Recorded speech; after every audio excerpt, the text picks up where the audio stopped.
بسم اللہ الرحمن الرحیم الحمد للہ رب العالمین والصلاة والسلام الأتمان الأكملان على خاتم الأنبياء وسيد المرسلين وعلى آله وصحبه أجمعين ومن تبعهم بإحسان إلى يوم الدين أما بعد قال الله تعالى في القرآن المجيد أعوذ بالله من الشيطان الرجيم بسم الله الرحمن الرحيم هو الذي أرسل رسوله بالهدى ودين الحق ليظهره على الدين كله ولو كره المشركون رب اشرح لي صدري ويسر لي أمري واحلل عقدة من لساني يفقهوا قولي۔ محترم ناظرین کرام، صرف اسلام ہی کیوں، اس کی آج کی اس آخری نشست میں ہم آپ کا استقبال کرتے ہیں۔ السلام علیکم ورحمۃ اللہ وبرکاتہ۔ پیارے ناظرین، آپ کو یاد ہوگا کہ پچھلے درس میں ہم نے آپ کو بتایا اسلام کیوں غالب ہو کر رہے گا، اس کے اسباب کیا ہیں، وہ کون سے وجوہات ہیں جن کی بنا پر ایک مسلمان کسی سے کہہ سکتا ہے کہ اسلام ہی وہ دھرم ہے، اسلام ہی وہ سچا مذہب ہے جو کائنات کے اندر موجود تمام ادیان و مذاہب پر غالب ہو کر رہے گا۔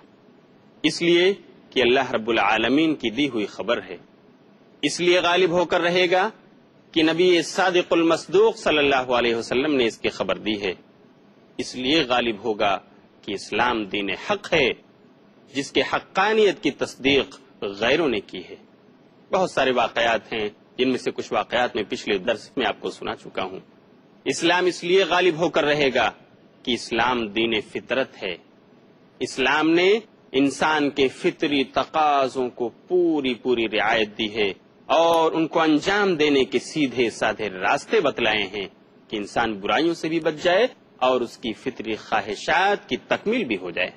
اسی طرح اسلام کے غالب ہونے کی ایک اہم وجہ یہ ہے، اسلام کے غلبہ پانے کا ایک اہم سبب یہ ہے کہ اسلام انسانیت کے تمام مسائل کا حل ہے، چاہے وہ مسائل سیاسی ہوں، چاہے وہ سماجی ہوں، چاہے وہ اقتصادی اور معاشی ہوں، جس بھی نوعیت کے مسائل ہوں، اسلام کے پاس انسانیت کے تمام مسائل کا حل اسی روز سے ہے جس دن اللہ رب العالمین نے اس اسلام کو بحیثیت مذہب لوگوں کے لیے پسند کیا، بحیثیت دین لوگوں کے لیے پسند کیا، اور یہ تا قیامت انسانیت کے جملہ مسائل کا حل رکھے گا۔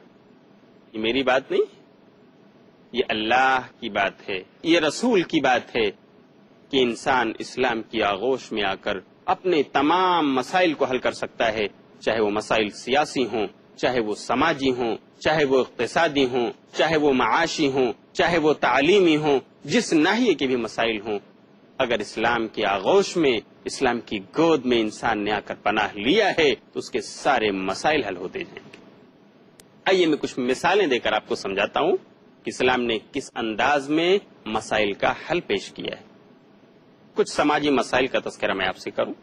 دیکھیے، سماج میں چوری کا مسئلہ سماجی مسئلہ ہے، اس کی بھی تدبیریں اسلام نے بتائی ہیں۔ شراب نوشی کا مسئلہ، ڈرنکرز کی بہت بڑی تعداد ہمارے سماج اور سوسائٹی میں پائی جاتی ہے، اخلاقی انار کی شراب نوشی کی وجہ سے پھیلی ہوئی ہے، سماجی مسئلہ بن گیا ہے یہ۔ اس سے نجات حاصل کرنے کی تدبیریں بھی اسلام نے تجویز کی ہیں۔ اسی طرح ہمارے سماج میں ایک بہت بڑا مسئلہ یہ ہے جو بطور خاص خواتین کے ساتھ پیش آتا ہے، وہ خواتین پر ظلم و زیادتی اور زنا بالجبر کا مسئلہ ہے۔ اسلام نے اس سے بچاؤ کی تدبیریں بھی بتائی ہیں، اسے بھی حل فرمایا ہے۔ کیسے؟ سب سے پہلے اللہ رب العالمین نے زنا کو ایک سنگین اور بھیانک جرم قرار دیا، ایک ایسا جرم جو قابل سزا جرم ہے، ایک ایسا جرم جو قابل حد جرم ہے۔ زانی کو سزا سنائی اور اللہ رب العالمین نے فرمایا، جیسا کہ سورہ اسراء سورۃ نمبر 17 اور آیت نمبر 32 آیت نمبر 33 میں ہے، اللہ رب العالمین ارشاد فرماتا ہے وَلَا تَقْرَبُوا الزِّنَا إِنَّهُ كَانَ فَاحِشَةً وَسَاءَ سَبِيلًا۔ لوگوں دیکھو، زنا کے قریب بھی نہ پھٹکو، زنا کے قریب تک نہ جاؤ، کیونکہ یہ بہت بری چیز ہے، فاحشہ وساء سبیلا، اور یہ بہت برا راستہ ہے جو ہلاکت و بربادی اور جہنم کی طرف لے جانے والا ہے۔ زنا کو اللہ رب العالمین نے ممنوع قرار دے دیا، گناہ کبیرہ کی فہرست میں درج کر دیا، قابل سزا جرم گردانا۔ صرف وارننگ دینے پر اکتفا نہیں کیا، بلکہ زنا کی طرف لے جانے والے تمام چور دروازے جو زنا کی طرف پہنچا سکتے تھے، اسلام نے ان تمام چور دروازوں کو بند کر دیا۔ وہ چور دروازے کیا ہیں؟ ایک عربی ادیب نے اپنے ایک جملے میں بہت ہی اچھے اسلوب کے اندر، بہت ہی اچھے انداز میں زنا کی طرف لے جانے والے تمام چور دروازوں کا ذکر کیا ہے، جن میں سب سے پہلی چیز نظرتن فابتسامتن فسلام فکلام فموعد فلقاء۔ عربی ادیب کہتا ہے کہ زنا کے چور دروازے یہ ہیں، سب سے پہلے کسی غیر محرم کو، کسی لیڈی کو، کسی خاتون کو دیکھنا ہوتا ہے، آدمی دیکھتا ہے، فابتسامتن چہرے پہ مسکراہٹ آتی ہے، دونوں مسکرا دیتے ہیں، فسلام مسکراہٹ سے اپنی پسندیدگی کا اظہار کرتے ہیں، اور پھر قریب ہو کر سلامی دیتے ہیں، سلام ایک دوسرے کو کرتے ہیں، حالانکہ وہ غیر محرم ہیں، ایک دوسرے کے لیے اجنبی ہیں، فکلام اور پھر یہ قربت بڑھتی جاتی ہے، دیکھنے کے بعد مسکرانا، مسکرانے کے بعد سلام کرنا، سلام کرنے کے بعد کلام، بات چیت کی نوبت آ جاتی ہے، ایک دوسرے سے قریب ہو جاتے ہیں، فموعد اور پھر بات چیت ہوتے ہوئے وعدے کا وقت متعین ہوتا ہے، کون سا وقت اور کہاں پر اسے فکس کیا جاتا ہے، اور معین کرنے کے بعد اس عہد و پیمان پر اٹل رہنے کا عہد کیا جاتا ہے،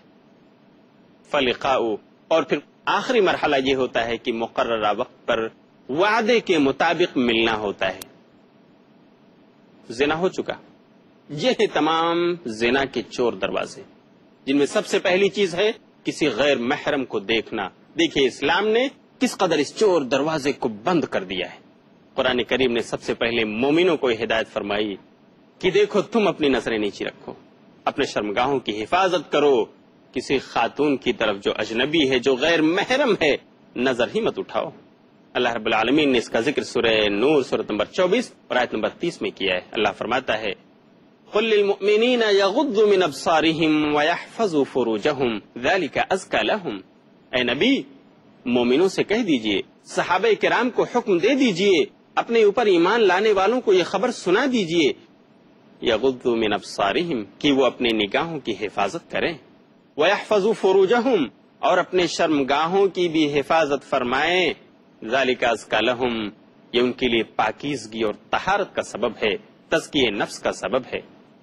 پھر اللہ رب العالمین مومنات کو بھی اس تعلیم کی تلقین کرنے کا حکم دیتا ہے، چنانچہ سورہ نور سورۃ نمبر 24 اور اسی کے بعد چنانچہ اللہ رب العالمین اسی سورہ نور کی آیت نمبر 31 میں مومنوں کو خطاب کرنے کے لیے اللہ کہتا ہے کہ نبی کہہ دو وَقُلْ لِلْمُؤْمِنَاتِ يَغْضُضْنَ مِنْ أَبْصَارِهِنَّ وَيَحْفَظْنَ فُرُوجَهُنَّ وَلَا يُبْدِينَ زِينَتَهُنَّ إِلَّا مَا ظَهَرَ مِنْهَا کہ اے نبی اور تمام مومنوں کو بھی یہ خبر سنا دیجئے، تمام مؤمنہ عورتوں کو بھی یہ تلقین کر دیجئے، یغضضن من ابصارہن کہ وہ بھی اپنی نظریں نیچی رکھیں، ویحفظن فروجہن اور اپنے شرمگاہوں کی حفاظت کریں، ولا یبدین زینتہن الا ما ظہر منها اور اپنے حسن و جمال کو، اپنے زیب و زینت کو وہ ابھار کر نہ چلیں، اسے ظاہر کرتی نہ پھریں، مگر وہ جو ظاہر ہو جائے اس پر ان کی پکڑ نہیں ہوگی، جس پر ان کا بس نہیں۔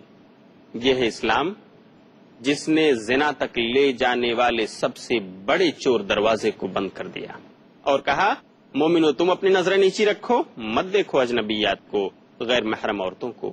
اسی طرح غیر محرم عورتوں کو یہ حکم ہوا کہ دیکھو تم بھی اجنبی مردوں کو، غیر محرم مردوں کو مت دیکھو، ان کی طرف نظریں مت اٹھاؤ، کہ نظریں دو چار ہو سکتی ہیں اور زنا تک تمہیں لے جا سکتی ہیں۔ اسلام اس لیے بھی غالب ہو کر رہے گا کیونکہ اس دین کے اندر انسانیت کے جملہ مسائل کا حل موجود ہے۔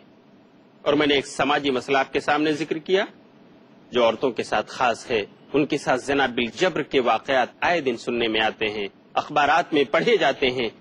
آخر اس کا حل اسلام نے کیا پیش کیا ہے؟ میں نے آپ کو بتایا کہ اسلام نے تمام مردوں کو تلقین فرمائی کہ وہ اپنی نظریں نیچی رکھ کر چلیں، تمام خواتین کو اس بات کی ہدایت فرمائی کہ وہ بھی غیر مردوں پر، اجنبی مردوں پر، غیر محرم مردوں کے اوپر اپنی نظریں نہ ڈالیں، کیونکہ سب سے بڑا چور دروازہ جو زنا کی طرف لے جاتا ہے وہ کسی کو نگاہ اٹھا کر دیکھنا ہے.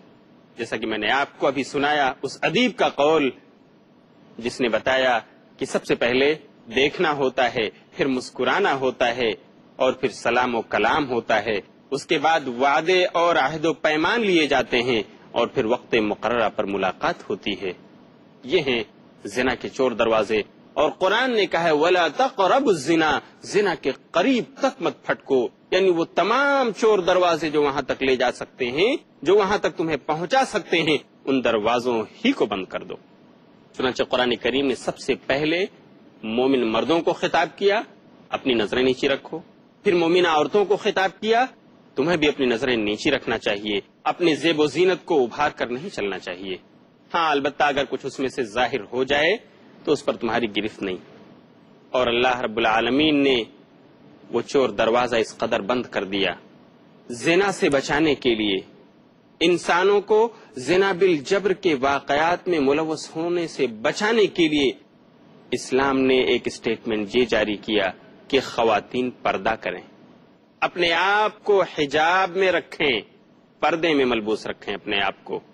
نہ رہے گا بانس اور نہ بجے گی بانسری. جب خواتین پورا کا پورا بدن اپنا ڈھانپ کر رکھیں گی تو پھر دیکھنے کا سوال ہی پیدا نہیں ہوگا. اور اس طرح سے اسلام نے یہ تدابیر سکھلائیں. چنانچہ اللہ رب العالمین قرآن کریم کی سورہ احزاب سورۃ نمبر 33 اور آیت نمبر 59 میں ارشاد فرماتا ہے پردے اور حجاب کی تعلیم دیتے ہوئے، یا ایھا النبی قل لازواجک وبناتک ونساء المؤمنین یدنین علیہن من جلابیبہن ذلک ادنی ان یعرفن فلا یؤذین وکان اللہ غفورا رحیما. اللہ اپنے نبی کو خطاب فرماتا ہے یا ایھا النبی، اے نبی صلی اللہ علیہ وسلم، قل لازواجک، اپنی بیویوں کو آپ حکم کر دیجئے، وبناتک، اپنی بیٹیوں کو یہ اعلان سنا دیجئے، ونساء المؤمنین، اور تمام مؤمنوں کی عورتوں کو بھی، یعنی تمام صحابہ کرام کی عورتوں کو بھی میرا یہ حکم سنا دیجئے. قل لازواجک وبناتک ونساء المؤمنین یدنین علیہن من جلابیبہن، کہ وہ جب بھی نکلیں، اپنے گھر سے جب بھی ان کا نکلنا ہو تو وہ اپنے اوپر چادریں ڈال لیا کریں، جلباب ڈال لیا کریں. ذالک ادنی ان یعرفن فلا یؤذین، جلباب ڈالنے سے ہوگا یہ کہ وہ پہچان لی جائیں گی، ان کی شناخت ہو جائے گی کہ بھولی بھالی پاک دامن عورتیں ہیں، یہ دیندار عورتیں ہیں. فلا یؤذین، تو ان کے ساتھ چھیڑ چھاڑ نہیں کی جائے گی. وہ ہر قسم کی ایذا رسانی سے محفوظ رہیں گی. کوئی منچلا ان کی طرف اپنی نظریں نہیں اٹھا سکے گا، کوئی منچلا برے قدم ان کی طرف نہیں چل سکے گا، اور اس طرح ان کا احترام ہوگا، ان کی عزت کا خیال کیا جائے گا. یہ ہے قرآن کریم کی تعلیم. پردہ کرو، اپنے آپ کو بد نظری سے بچاؤ. دیکھیے وہ تمام ممالک، ناظرین کرام آپ جائزہ لیجئے، سروے کیجئے، وہ تمام ممالک جہاں پر پردے کا قانون نافذ ہے، جہاں پر اسلامی قانون کے مطابق عورتیں اپنے گھروں سے جلباب اور حجاب پہن کر نکلتی ہیں، اپنے آپ کو پردے میں ملبوس رکھتی ہیں، آپ دیکھیے وہاں پر زنا بالجبر کے واقعات بہت کم ہیں. جبکہ اس کے برخلاف وہ تمام ممالک جنہوں نے اسلام کے اس فطری قانون کی مخالفت کی، ان کا حشر کیا ہے آپ دیکھ رہے ہیں. یورپ اور امریکہ کے اندر آزادی نسواں کے نام پر کس قدر ان کی عزت و ناموس سے کھیلا جا رہا ہے، ان کی عزت و ناموس کو پبلک پراپرٹی بنایا جا رہا ہے. آپ روزانہ آئے دن ٹی وی چینلوں اور اخبارات میں پڑھتے ہیں، دیکھتے ہیں، مشاہدہ کر رہے ہیں. آئیے میں آپ کو کچھ رپورٹس دوں. یورپین ممالک کے اندر پردے کے قانون کی مخالفت ہے. فرانس کا معاملہ آج کل آپ کے سامنے ہے. اس نے تو اسکارف پہننا بھی منع کر دیا کہ مسلم خواتین، مسلم اسٹوڈینٹس، مسلم لیڈیز وہ اپنے کالجز اور یونیورسٹیز میں اپنے کلاسز میں جاتے ہوئے بھی اسکارف نہیں پہن سکتی. دیکھیے ان کا حشر کیا ہوا. انڈیا ٹوڈے 2002 کی رپورٹ کے مطابق یورپین کنٹریز کے اندر ہر 54 منٹ پر ایک عورت کا ریپ ہوتا ہے. یہ پرانی اسٹیٹسٹکس میں آپ کو بتا رہا ہوں، ابھی اور اس میں اضافہ ہوا ہوگا. یہ 2002 کی رپورٹ ہے انڈیا ٹوڈے کے مطابق. ہر 54 منٹ پر ایک خاتون کا ریپ، زنا بالجبر. اسی طرح WHO کی رپورٹ کے مطابق، ورلڈ ہیلتھ آرگنائزیشن کے مطابق، ہر 35 منٹ پر امریکہ کے اندر ایک خاتون کا زنا بالجبر ہوتا ہے، ایک خاتون کا ریپ ہوتا ہے، اس کی عزت و عصمت کو داغدار کیا جاتا ہے اور جبراً اس کے ساتھ زنا کیا جاتا ہے۔ یہ وہ واقعات ہیں جن کی رپورٹ کچہری اور کورٹ میں پہنچتی ہے، عدالت میں جن کی رپورٹ درج ہوتی ہے، لیکن فرینڈشپ کو لے کر دوستانہ انداز میں کس قدر لوگ زنا میں ملوث ہیں اس کا کوئی اندازہ نہیں۔ سیکنڈز میں بھی آپ کہہ سکتے ہیں کہ ہر سیکنڈ میں ایسے واقعات وہاں رونما ہو رہے ہیں۔ یہ کوئی مبالغہ نہیں ہوگا، کیونکہ یہ اخبارات اور WHO کی جو رپورٹ ہے یہ صرف ان مقدمات اور ان کیسز کے حوالے سے جن کی رپورٹ ان کو کرائی جاتی ہے، جن کے کیسز وہاں درج ہوتے ہیں اور جن کی FIR کی جاتی ہے، ہر 35 منٹ پر ایک خاتون کا ریپ، اسلام کے قانون کو بالائے طاق رکھنے کی وجہ سے۔ جبکہ آپ دیکھیے سعودی عربیہ اور اس جیسے وہ ممالک جو اسلام کا یہ قانون نافذ رکھتے ہیں، پردے میں اپنی خواتین کو رکھتے ہیں، خود اپنے نظروں کو نیچی رکھتے ہیں جب چلتے ہیں۔ اب دیکھیے زنا بالجبر کے واقعات بہت کم، نہ کے برابر، جبکہ یورپ اور امریکہ میں یہ وہاں کی تہذیب بن چکے ہیں۔ اللہ رب العالمین ہم سب کو اسلامی قانون کے مطابق اپنے خواتین کو رکھنے اور اسی طرح خود بھی اسلامی دائرے میں رہتے ہوئے زندگی گزارنے کی توفیق عطا فرمائے۔ اسی طرح دیکھیے چوری کا معاملہ ہمارے سماج میں بہت عام ہے۔ چوری، اسلام نے اس کا کیا حل پیش کیا ہے؟ سب سے پہلے اسلام نے نظام صدقات لاگو کیا کہ جو لوگ سماج اور معاشرے میں مالدار کہے جاتے ہیں، صاحب ثروت اور جائیداد کہے جاتے ہیں، انہیں چاہیے کہ وہ صدقات کرتے رہیں، غریبوں کو دیتے رہیں، صلہ رحمی کرتے رہیں، رشتہ داروں کو دیتے رہیں جو غریب ہیں، مستحق ہیں، اور اسی طرح اگر وہ مالدار ہیں، صاحب نصاب ہیں، تو 1 سال پورا ہونے پر اپنے مال کو کیلکولیٹ کریں اور اس کا 2.5% اللہ کی راہ میں دیں، غریبوں پہ خرچ کریں۔ یہ صدقات اور زکوٰۃ کا نظام اسلام نے لاگو کیا، چوری ختم ہو۔ جب انسان خوشحال رہے گا، جب انسان کا پیٹ بھرا ہوا ہوگا، جب انسان کے تن پر لباس ہوں گے، جب انسان تعلیمی طور پر آسودہ ہوگا، جب انسان ذہنی طور پر آسودہ ہوگا، تو اس طرح سے چوری کا خاتمہ ہو جائے گا۔ ایک رپورٹ میں کہا گیا تھا کہ اگر دنیا کے 4% مالدار اپنے مال اور پراپرٹی کا 2.5% زکوٰۃ نکال دیں، جو کچھ پراپرٹی ان کے پاس موجود ہے اگر زکوٰۃ کما حقہ ادا کر دیں، تو دنیا کے غریب ترین لوگ اپنی مفلوق الحالی کی زندگی سے نکل کر میڈیم کلاس کے لوگ بن جائیں، ان کے تعلیمی مسائل حل ہو جائیں، ان کے علاج اور معالجہ کا مسئلہ حل ہو جائے، اور اس طرح سے وہ روٹی، کپڑا اور مکان کے محتاج نہ رہ جائیں، وہ غریبی کی سطح سے اوپر اٹھ کر عام آدمی کی زندگی بسر کرنے لگے۔ اسلام نے یہ قانون دیا ہے، زکوٰۃ دو، صدقات و خیرات کرتے رہو، چوری کا خاتمہ ہو۔ لیکن اگر زکوٰۃ و صدقات ادا کرنے کے باوجود کوئی انسان آسودہ رہنے کے باوجود چوری کرتا ہے، تو قرآن نے کہا کہ پھر ایسی صورت میں اس چور کا ہاتھ کاٹا جائے گا، اس کے ہاتھوں کو قلم کیا جائے گا۔ اور یہ میں نہیں، اللہ کی کتاب کہتی ہے، جیسا کہ سورہ مائدہ سورۃ نمبر 5 آیت نمبر 38 میں اللہ ارشاد فرماتا ہے، وَالسَّارِقُ وَالسَّارِقَةُ فَاقْطَعُوا أَيْدِيَهُمَا، جو بھی چوری کرے اسے سزا دو کہ اس کا ہاتھ کاٹا جائے گا۔ ناظرین کرام، آپ فیصلہ کیجئے، آپ کی عدالت میں یہ مسئلہ اگر آئے، آپ اگر جج بنائے جائیں اور آپ سے پوچھا جائے کہ جو مذہب صدقات اور زکوٰۃ کا نظام نافذ کرتا ہو کہ سماج اور معاشرے کے دبے اور کچلے لوگوں کو ان کا حق ملے، وہ غریبی کی سطح سے اوپر اٹھیں، وہ عام انسان کی زندگی بسر کر سکیں، روٹی، کپڑا اور مکان کے محتاج نہ رہ جائیں، ان کا حق ان کو ملے۔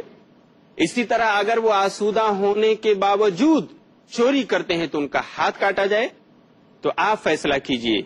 ناظرین کرام، آپ بتائیے، کیا چوری کے واقعات گھٹیں گے یا بڑھیں گے یا وہیں کے وہیں رہیں گے؟ یقیناً گھٹیں گے، بہت کم ہو جائیں گے اگر اسلام کے نظام صدقات و زکوٰۃ کو نافذ کیا جائے، اور پھر اگر کوئی شخص اس کا ارتکاب کرتا ہے، ایسی جرأت کرتا ہے کہ وہ چوری کرے، تو اس کا ہاتھ کاٹا جائے، لا محالہ چوری کے واقعات میں کمی آ جائے گی۔ اسی طرح دیکھیے، شراب نوشی بہت عام ہے ہمارے معاشرے میں، اسلام نے شراب کو حرام قرار دے دیا اور کہا انما الخمر والمیسر والانصاب والازلام رجس من عمل الشیطان فاجتنبوه لعلکم تفلحون کہ اے وہ لوگوں جو ایمان لائے ہو، بے شک شراب، جوا، آستانے، پانسے کے تیر، یہ تمام کے تمام شیطانی اور نجس کام ہیں۔ فاجتنبوہ، تو ان سب سے تم بچو، اپنے آپ کو بچاؤ، شراب مت پیو، جوا مت کھیلو، آستانوں پر مت جاؤ، وہاں پر اپنی جبین نیاز خم مت کرو، اسی طرح بدفعلی مت لو، تیروں کے ذریعہ افعال مت نکالو، یہ سب شیطانی کام ہے۔ فاجتنبوہ، کیوں؟ لعلکم تفلحون، تاکہ تم فلاح پا جاؤ۔ پھر بھی اگر کوئی شخص شراب پیتا ہے تو اسلام کا قانون ہے، اس کو تعزیراً حاکم وقت کوڑے لگا سکتا ہے، اس کو سبق سکھا سکتا ہے۔ اگر اسلام کا یہ قانون نافذ ہو تو شراب پینے والوں کی تعداد میں کمی ہوگی یا زیادتی؟ جیمس واگارڈ ایک مصنف ہے، اس کی رپورٹ کے مطابق یورپین کنٹریز میں جو شہر ہیں ان میں جو ڈرنکرز موجود ہیں، عام ڈرنکرز کی، عام شرابیوں کی تعداد 11 ملین ہے، جبکہ بڑے ڈرنکرز اور بڑے جو شرابی ہیں ان کی تعداد 44 ملین ہے۔ آپ اندازہ کیجئے کس قدر وہاں عزت و عصمت کو داغدار کیا جاتا ہوگا، کس قدر شراب میں ملوث ہو کر ایک دوسرے کی عزت و آبرو سے کھیلا جاتا ہوگا۔ اللہ رب العالمین ہمیں اس وبا سے بچائے۔ ناظرین کرام، میں کہہ یہ رہا تھا کہ اسلام ہی وہ دھرم ہے جو انسانیت کے جملہ مسائل کا حل رکھتا ہے، چاہے وہ چوری کا مسئلہ ہو، چاہے وہ شراب نوشی کا مسئلہ ہو، چاہے خواتین کے ساتھ زنا بالجبر کا مسئلہ ہو، یہ تمام مسائل ان کا حل اسلام کے پاس ہے۔ اس کے علاوہ اور دوسرے سیاسی، سماجی، تعلیمی، اقتصادی اور معاشی جو مسائل ہو سکتے ہیں ان کا حل بھی اسلام رکھتا ہے، لیکن ان مثالوں پر میں اکتفا کرتا ہوں، وقت ہو گیا ہے، اس لیے میں اجازت چاہتا ہوں۔ وآخر دعوانا ان الحمد للہ رب العالمین، والسلام علیکم ورحمۃ اللہ وبرکاتہ۔